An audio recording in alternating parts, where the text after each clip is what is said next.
Katandala Bridge mga tol, dito sa Ibaan, Batangas.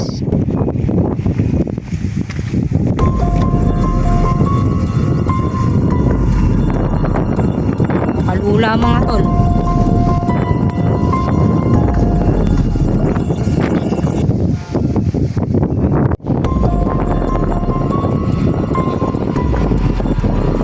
May tao sa baba mga tol.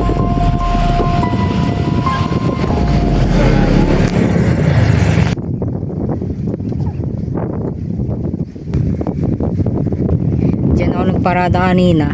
Nakita ko may warning sign. Yan, warning sign yan mga tol. Kaya lumipat ako, doon na lang ako tumabi sa motor ni Kuya Carlo Adventure mga tol. Tingnan nga natin tong kabila.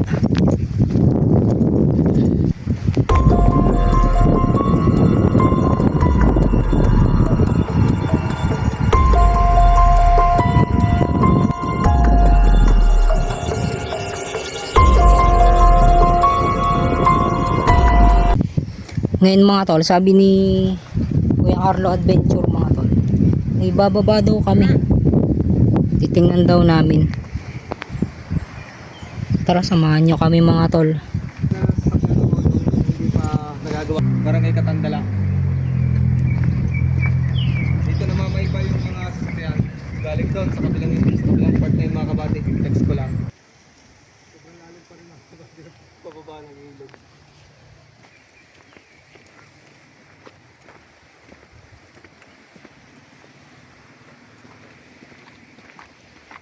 Mga kabate, ito mismo yung pinaka-plan mismo kabuuan ng ilalim po ng tulay ng Katandala Bridge.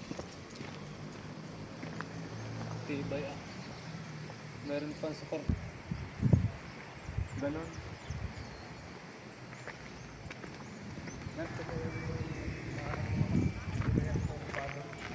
Kaya hanggang dito lang tayo.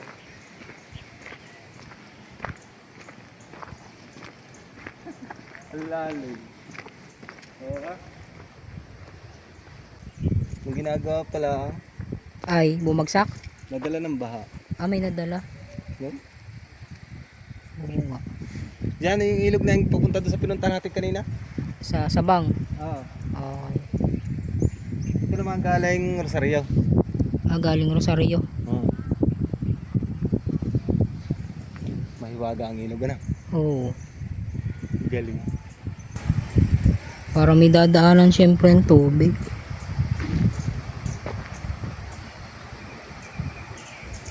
Pagkatado mo nagbabarik din. Baka tayo mapagputan din. Oo nga. Dito na lang muna tayo. Mga tol, may nagbabarik oh.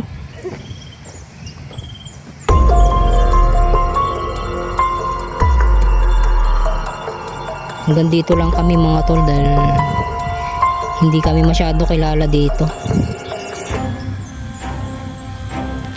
May nagbabarik dun mga tol oh.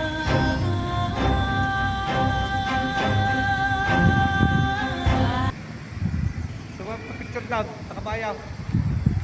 Oh. So, picture vlog. Kabayo?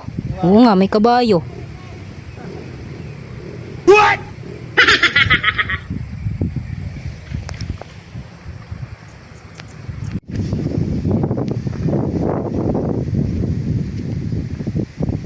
Malakas pala ang ulan mga tol, ang bagyo, pag may bagyo ay abot pala dito mga tol ang ano yan may mga sampit-sampit na yan, abot daw dyan ang tubig.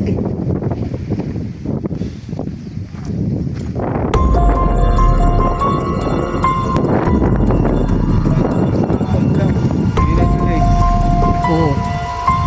Tibay niya lang. Oo. Nakakasin pala dapat, kaso hindi na nalay. Hindi na. Yan na yan. Delikado yan.